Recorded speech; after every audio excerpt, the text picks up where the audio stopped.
Over 90% of Airbnbs look exactly like the one that I'm about to show you. Ugly, plain, basic.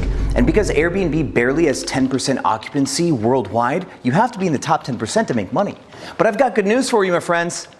This ugly property, we transformed it for less than the cost of a bad review. I'm gonna show you how to take a dump like this and turn it into a top 1% property on a budget. I'm gonna show you exactly how much it cost along the way. Airbnb's made a ton of changes recently because hotels are on the attack against Airbnb. And as guests evolve and their preferences change and Airbnb's no longer this new cool thing, their expectations are rising to meet hotel quality product. So what that means for you is if you have a listing that's 5 or 7 years old that has not been updated, you are slowly sinking to the bottom of Airbnb's algorithm because Airbnb has an influx of new listings every year and they're just getting better and better and better because hosts can see your listings and see the ones that make the most money and they're copying what works. And people are making less mistakes every year. And your property may not have been ugly 5 or 7 years ago by the standards of 5 or 7 years ago, but everything has entirely changed. I was proud of that listing that we just saw 5 or 7 years ago, but I knew nothing about interior design. I didn't know any better. So if you've been getting less bookings year over year, or you think that your revenue has gone down, or you've got some new fancy neighbors that you're worried about, this video is your solution. So let's first talk about the plan. Why did we choose this design style? And then let's talk about how much it cost and the key pieces that go into this design style that made this work for very little money, but still give it this full sense of completion. Now, some of you are gonna love this because we used AI to figure this all out, to push the project forward. I had a theory a couple months ago that we should start buying pianos to make our places interesting. And that's why you saw a piano in the ugly one upstairs, because we just wanted to add unique stuff. So we bought this one as well. And when we decided to change this listing, we had to take an inventory of what we already owned and see if we could work with what we already owned to create a final product that didn't require replacing absolutely everything in the space. So what we did have is we had that headboard, that nice big gray headboard, those end tables, which I actually think are a little bit ugly for the space. We had this couch already, which is an at-home furniture couch. It's actually not very expensive. All the end tables, the rugs, the coffee table, the TV, and then of course, that glass and gold thing on the wall there, and then of course the piano. Now, I bought this piano was supposed to be $600, but the leg was broken. So I got the owner to give me $300 off the piano because I had to pay the movers $300 to buy their piano sled from them. So the piano was $300, the cost to move it was $6, and now I own a piano sled so I can move grand pianos anytime I want to. So one of the main costs, but also the key piece to this whole design is probably that grand piano. Total $900, let's put it on the board. So there it was, we just bought the piano, but nothing was booking still, we were half empty. So we had to figure out a way to make this place look a little less ugly, and I'm gonna put photos on the screen so you can see what this looked like before. We had the piano, we had the gray headboard, and we had plain white walls and just very basic, as you can see. So then I asked ChatGPT, here's a photo of my place, what color do you think the walls should be? And Chat said, you've got a grand piano, you should go with a very deep red or a couple other colors. And then I asked ChatGPT to give me renderings of the same images that I gave them. I said, just give it to me back with the color wall that you recommended and do it for a few different colors. And we landed on this color, which is called Bolero. You can buy it at Lowe's. And so the paint from Lowe's was $350 for all the supplies, the rollers, the brushes, the ladder, the paint, the plastic, everything. And then I paid a painter just over $600 to paint this room. So my cost to paint was $1,000. So now that's $1,900 total so far to recreate this space. Let's put that on the board too. So now next, we've got to open my phone. I've got to show you the expenditures from both Amazon.com and then at home. You've seen me mention them before. I love at home, they're really great. So let me open my Apple wallet. Hopefully I'm buying everything on my Apple card. We can go to transactions for at home furniture. $326.73 is what we spent on all this stuff from at home. And what we bought was those pillows there. There's a big gold vase behind you that you can't see. The throw blanket, the lamps, the lamp shades, extra sheets and stuff. You know, I will say that these lamps, that whole at-home thing is kind of cool. You buy the stems, you buy the bulbs, you buy the hardware, you buy the lampshades all separately. It's kind of like a Build-A-Bear for lamps. And with this kind of red and classic design style, They just had a bunch of stuff that would work. I really like this kind of classic red and roses look because so many things works for the design. So next, for Amazon, we had to buy all the kind of the gimmicky stuff, like all the gigantic roses. There's a big flower on the wall here, and all the vases full of roses. And I wanted just a ton of brass hardware.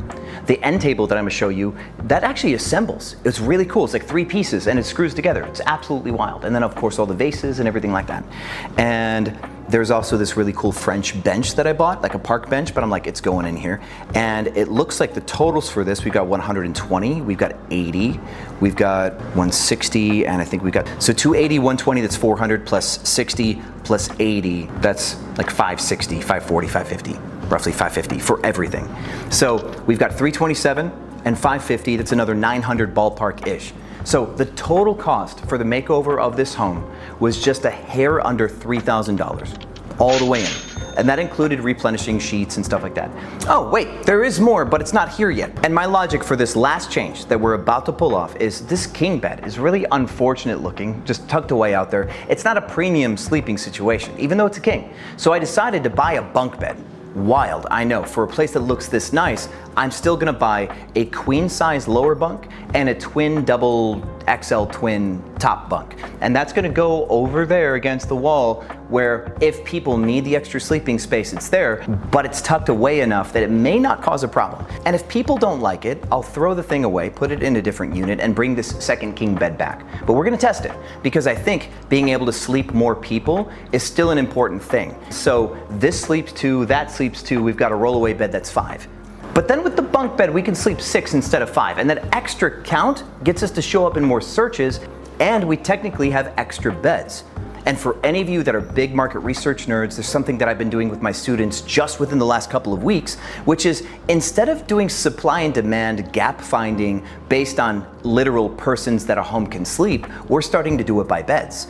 We're finding that there's a huge drop off between 3 and 4 beds or between 4 and 5 beds. And the reason why I think this is important is because different groups don't necessarily max out sleep count for a home, but they'll max out bed count. Like imagine guys that travel for work. They don't want to bunk up with somebody in the same bed. Girls and couples are more prone to do that. So this place right now could sleep 5 people on 3 beds, and if they're couples, it's fine.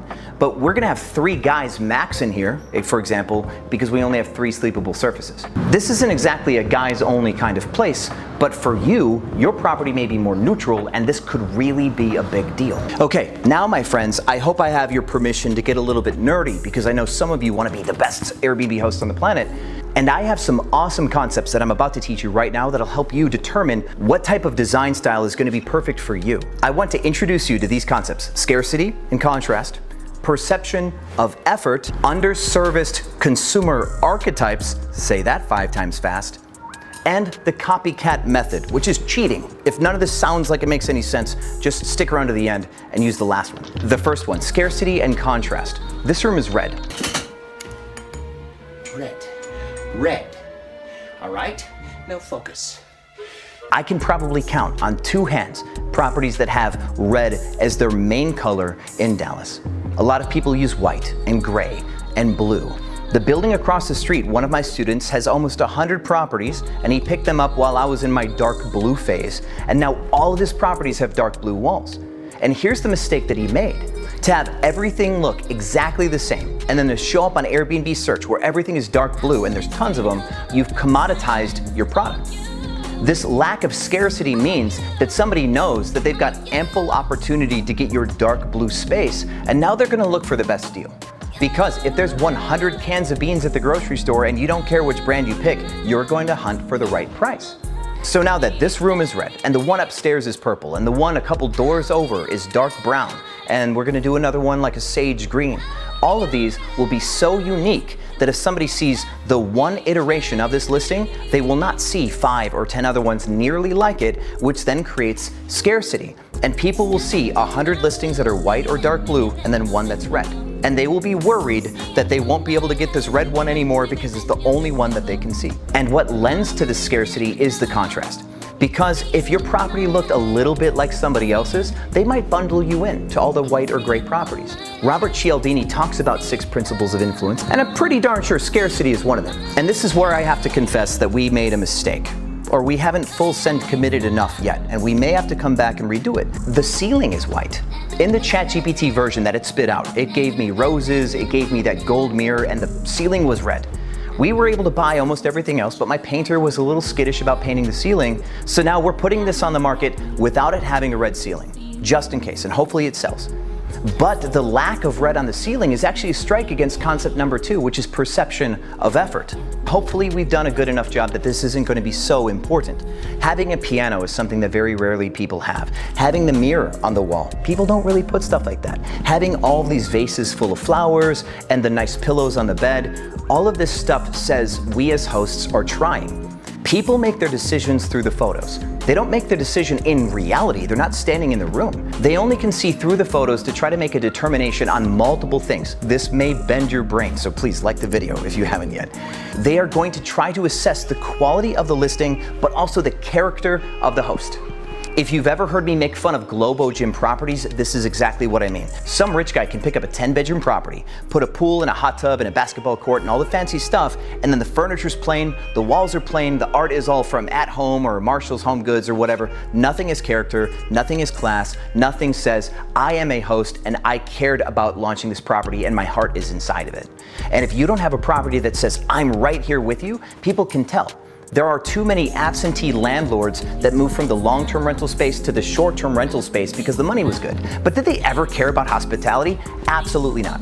So perception of effort are the little things that we can do through the photos that show that we put in effort, and that then has a spillover effect on our reputation as a host. And we can gain trust through that and get bookings even with a subpar property. Just like I talked about Grandma's house in Lake Wonderful, where she's got paddle boards and all the fun stuff for the kids, but all of her photos are old and terrible, bad lighting, and all the furniture is Grandma's furniture. People will look past your inability to take photos or find good lighting to try to see if your property is a good property. They're trying to discern that, and they're trying to see what kind of host you are too. So being perfect and sterile is actually a mark against you as a host. Just put in some effort and maybe even try to be a little bit eclectic or a little bit human in the way that you do your design, so people know a real person did this space. All right, for the fancy thing, the underserviced consumer archetype or whatever that is, that's a really fun concept, and I want to tell you a story about a student of mine in Rockford, Illinois. I think it's probably the best way for you to get this, okay? My student in Rockford has beautiful big homes. Suburbs of Chicago, people actually go there, to my surprise. And all of his properties have a pool and a hot tub and arcade games, tons of arcade games. That was like his thing. He thought it would be the coolest thing. And what happened probably won't surprise you. If you're watching this video this long, you're probably a rather intelligent person, and you could see this one coming from a mile away. People started to pick up properties in Rockford. And what do you think that they did? They were looking at properties, probably on AirDNA or Mashvisor, and looking at bedroom count and looking at photos and stuff, and they go, oh, it must be the arcade. These ones are making all this money because he's got arcade games. Next thing you know, there's 5 or 10 more properties, all with complete sets of arcade games. Some with even slightly better setups than his. And now he's competing with a group of copycats, and that's kind of annoying. So now, with his newest property that he's picking up, he's doing his very first co-host deal, because all of those ones are owned. And he's like, you know what? I'm gonna buy these games and those games. And I said, hey bro, slow down. You're about to continue to service something that is probably already over-serviced. And even if it's not over-serviced, there's enough supply that you still have to fight against these other people. If slow season comes, you might have to get into a price war against 5 or 7 other properties that have the same value proposition as you. And so I said to him, just on last Saturday's coaching call, what's best for you to do is to pick a design that is entirely all for females. The reason why is arcades are inherently a male amenity. There are so many properties in Rockford now that have all these arcade games that a group of females don't really have any representation in Rockford. If they want a big, nice property with a pool, pretty much all of them have arcade games. So why not do a design style that's more feminine? Why not have makeup stations and other stuff that women will like instead? And you are now servicing an underserviced consumer archetype.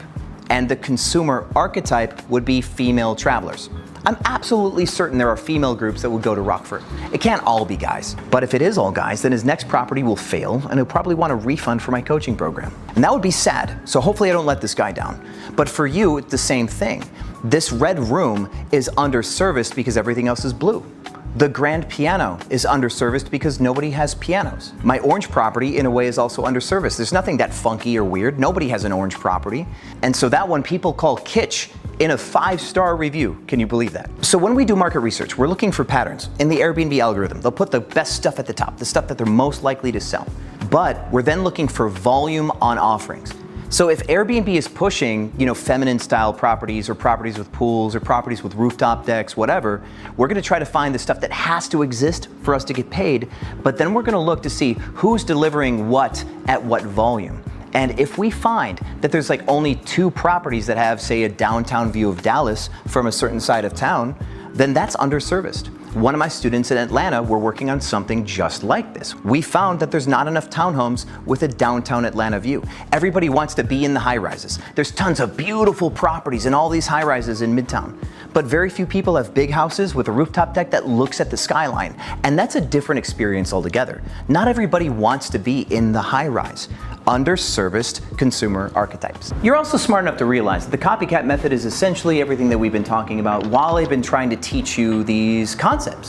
To go onto Airbnb and to see who's making money, to see what Airbnb pushes to the very, very top, and then try to identify what it is about those listings that makes that listing one of the best.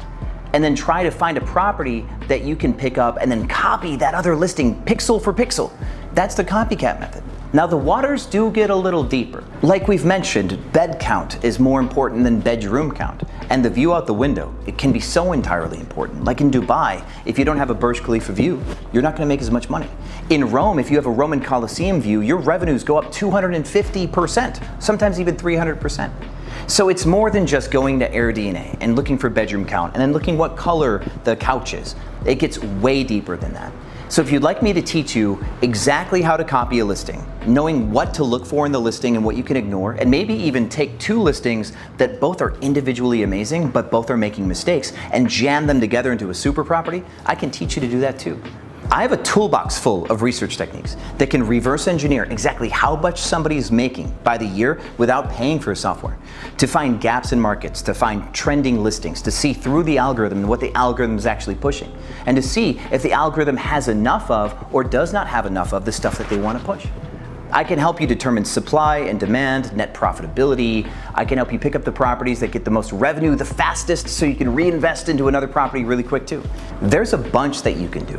When you can get inside Airbnb and use the filters and the toggles to start looking for outlier properties or these best of properties, you can test a theory and go find out if your theory is right to see if properties are making money in that category which you believed. And sometimes the best property isn't about size, it isn't about design style, it isn't necessarily about location.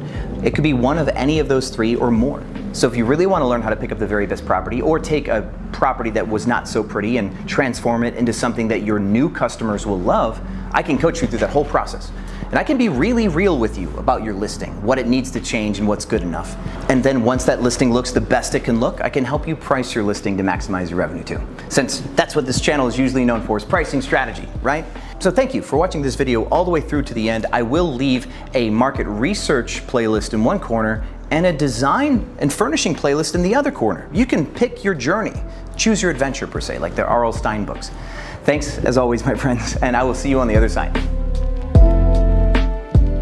The pen is blue.